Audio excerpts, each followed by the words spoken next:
Bon, je vais faire une review de l'épisode 19, 20, 21. Mais avant de commencer, je suis devant ma vidéo là. Donc il y a 281 vues. Postée le 18 janvier 2022. On est le 13 février 2022. Il y a 281 vues, 15 likes. Merci. Et un abonnement.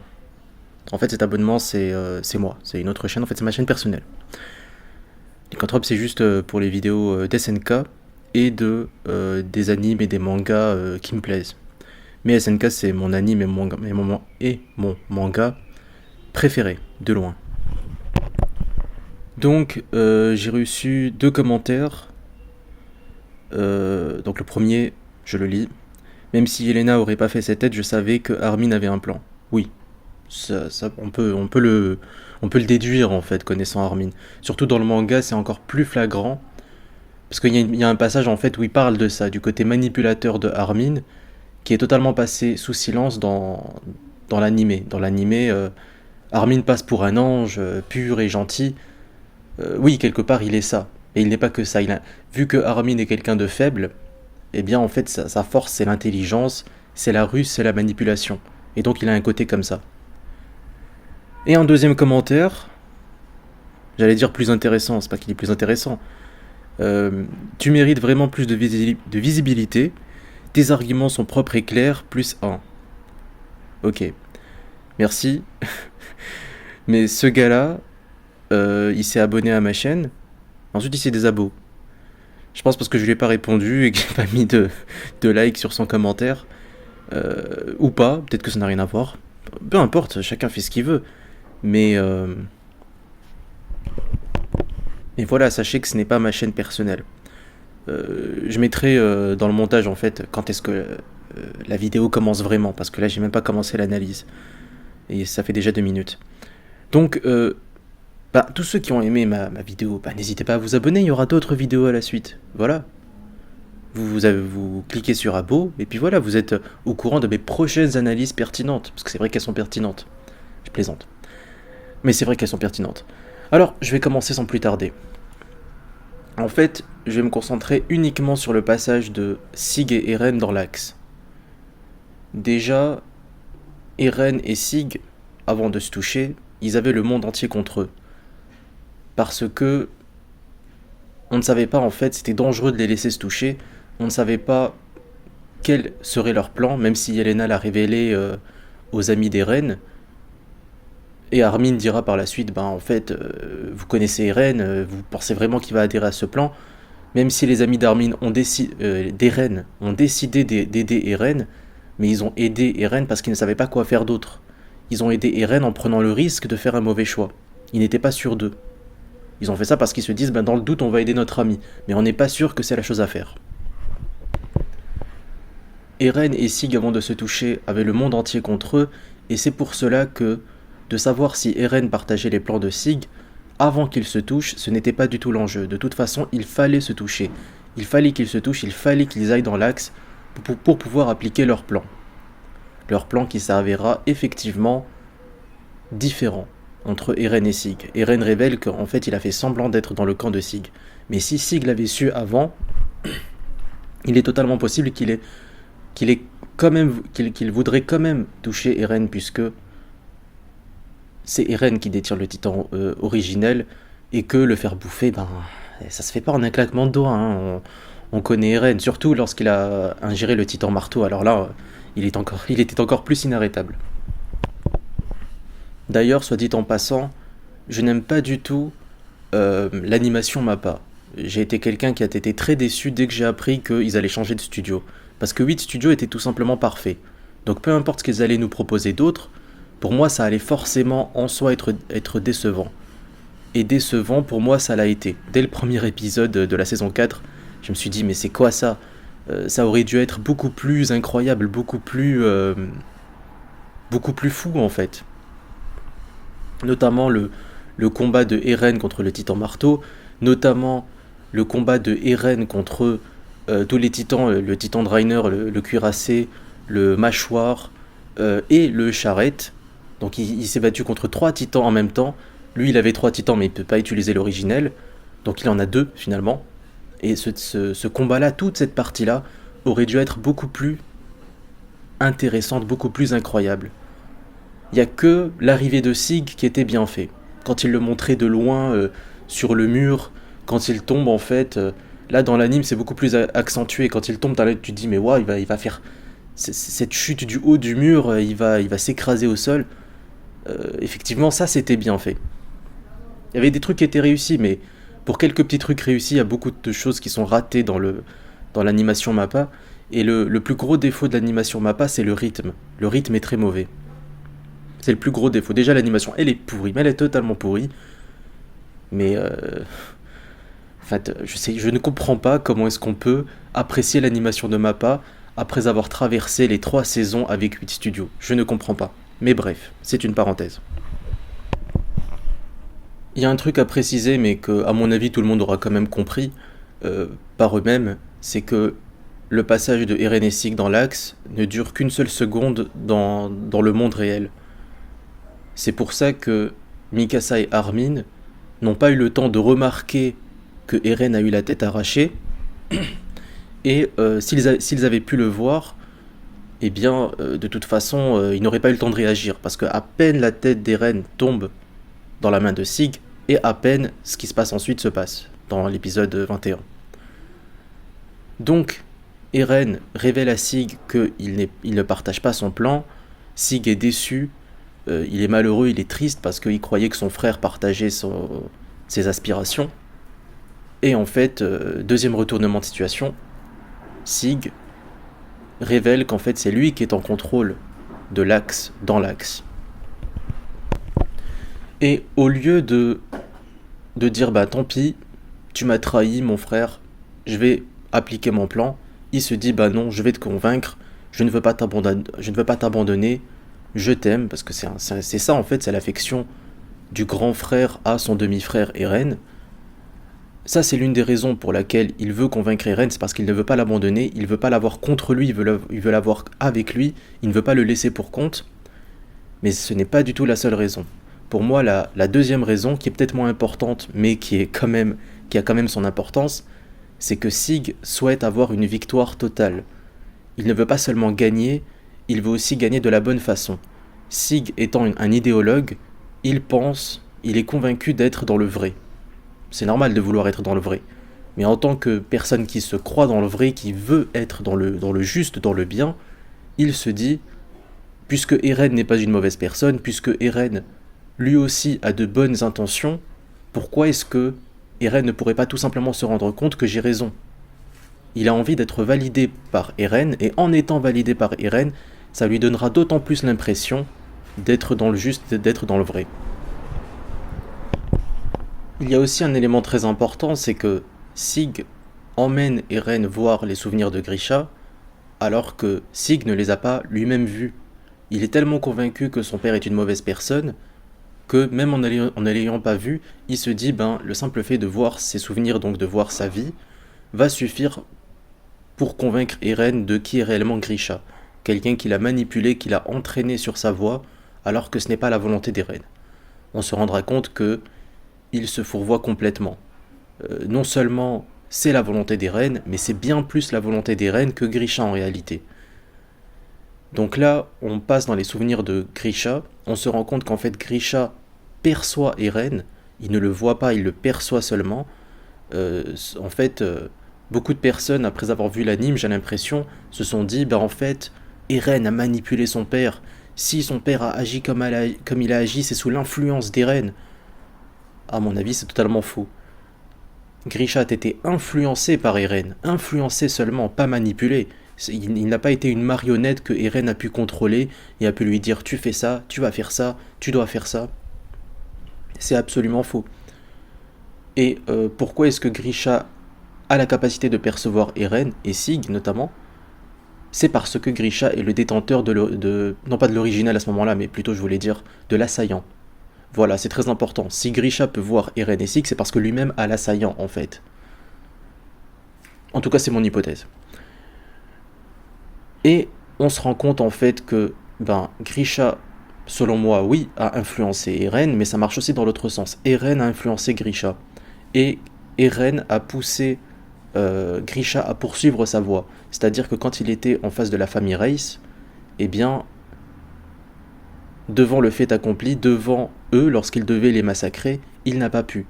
Alors, il faut bien comprendre plusieurs choses. Pourquoi est-ce qu'il n'a pas pu?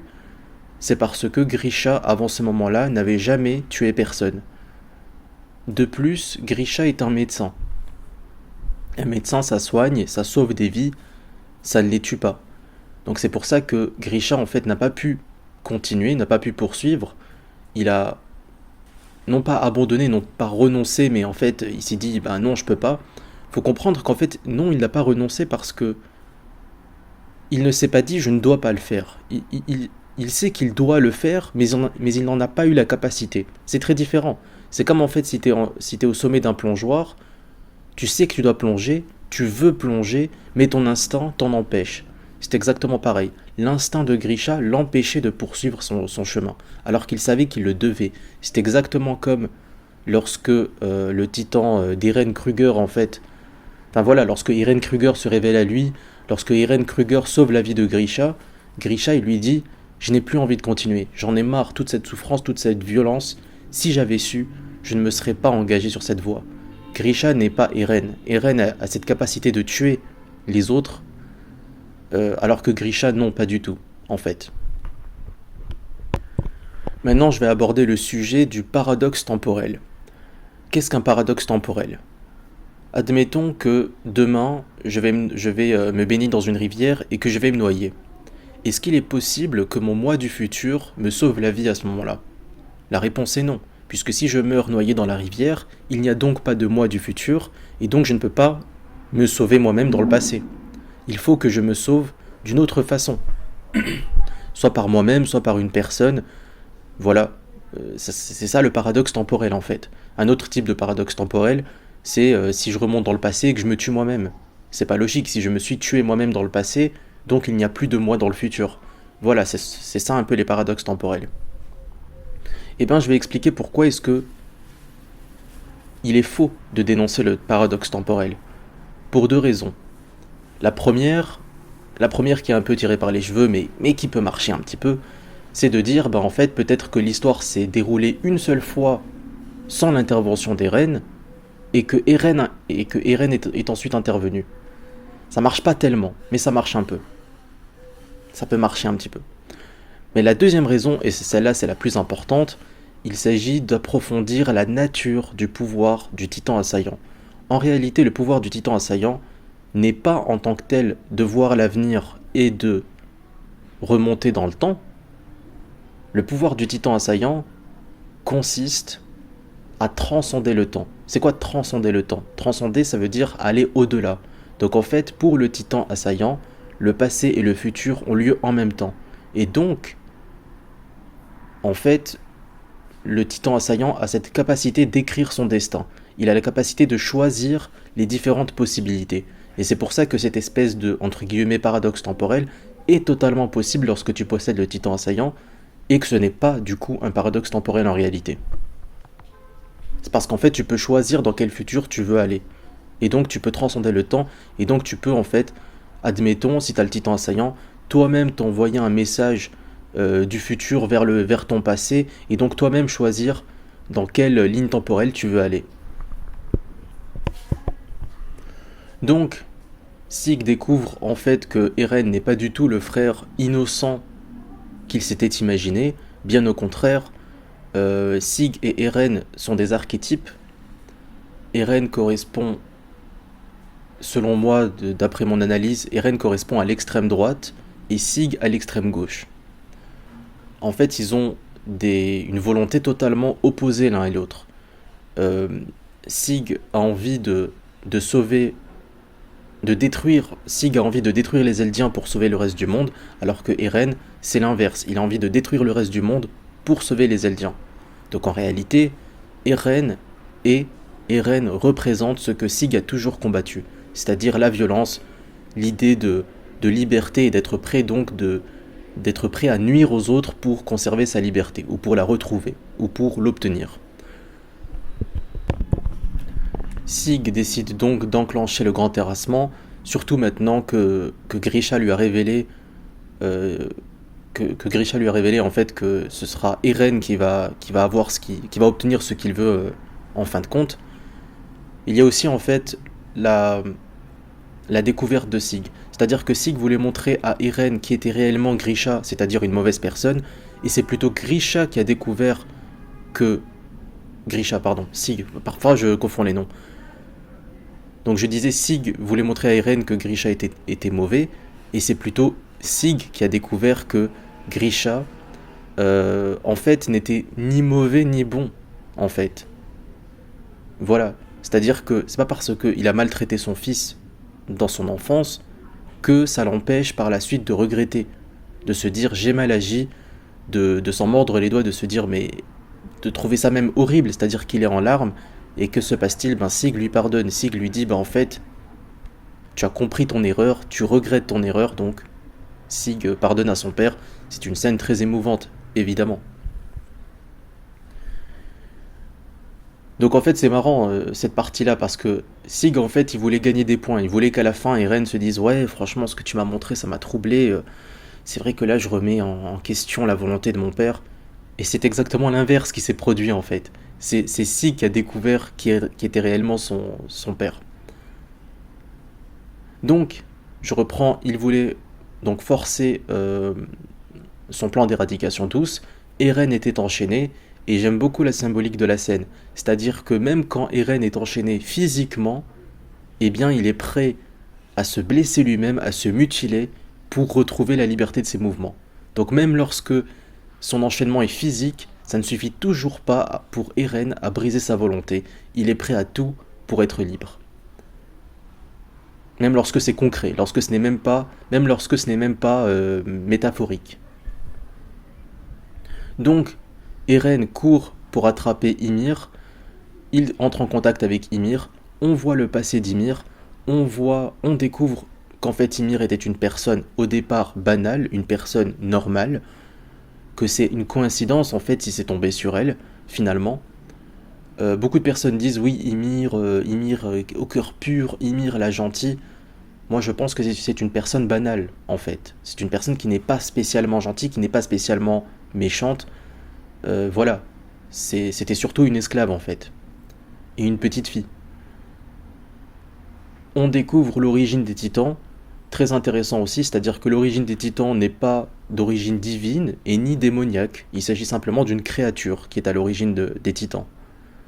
On découvre aussi que Ymir, après être devenu le titan originel, et là pour le coup c'est vraiment originel, c'est avant même qu'il y ait 9 titans, eh bien on aurait pu penser qu'à ce moment-là, elle est rentrée dans l'histoire. Alors oui, bien sûr qu'elle est rentrée dans l'histoire, mais ce que je veux dire, c'est que on aurait pu imaginer que à ce moment-là, ça deviendrait une figure politique, une conquérante. Eh bien non, pas du tout. Elle a gardé son statut. Elle n'est presque même pas traitée différemment. Elle est à peine récompensée. C'est à peine comme si en fait tu travailles dans une entreprise, tu agissais, en fait tes agissements permettaient de sauver ton entreprise et que ton patron disait bien joué, bah du coup je vais t'augmenter. C'est-à-dire en fait t'es récompensé oui mais t'es à peine récompensé quoi. C'est un peu ça. Et, euh, et ce qui est intéressant c'est que même une fois que Ymir est morte, euh, eh bien, et qu'elle était dans l'axe, eh bien, même dans l'axe, même lorsqu'elle est devenue une déesse, elle continue à avoir un travail de titan. On la voit en fait façonner les titans manuellement. On pourrait se dire, ben, du coup, maintenant qu'elle est devenue une déesse, ben, maintenant en fait elle a des pouvoirs, donc elle peut en fait créer des titans par sa simple volonté, par ses simples pouvoirs magiques. Mais en fait, pas du tout. Elle doit les façonner un par un, c'est un travail très fastidieux, très long, presque peut-être même pire que lorsqu'elle était encore vivante et esclave. Donc c'est très intéressant ça. Et Eren en fait décide de mettre fin à tout. Eren dit à Ymir, tu n'es pas une esclave, tu n'es pas une déesse, tu es une personne normale. Et là en fait, c'est un petit peu une sorte de résolution des conflits d'Ymir. C'est-à-dire que Ymir avait cette espèce de conflit intérieur de se dire suis-je une esclave, suis-je une déesse. Eren lui dit tu es ni l'un ni l'autre, tu es une personne comme tout le monde qui doit faire ses propres choix, qui doit se battre, qui doit agir. Tu n'es ni une esclave pour qui rien n'est en son pouvoir, ni une déesse pour qui tout est acquis et tu peux tout obtenir facilement parce que tu es une déesse. Tu es une personne normale, tu dois agir. Et en fait, ça correspond à un développement qu'a eu Eren dans la saison 3, partie 1.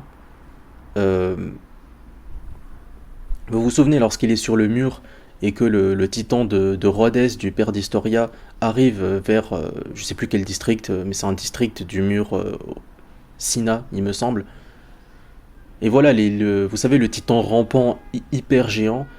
Et t'as à un moment donné, quand ils l'attendent, t'as Eren qui se frappe lui-même. Et qui dit en fait à Mikasa et Armin, j'avais envie de donner une correction à un enfant que je connaissais, quoi, à l'enfant que j'étais. Et c'est en fait ça la réalisation qu'il fait, il réalise en fait qu'il n'est pas spécial. Il réalise que personne n'est spécial, qu'en fait tu n'es jugé que par tes actes. Que tu sois un roi ou un esclave, tu n'es jugé que par tes choix. Et non pas par ta position.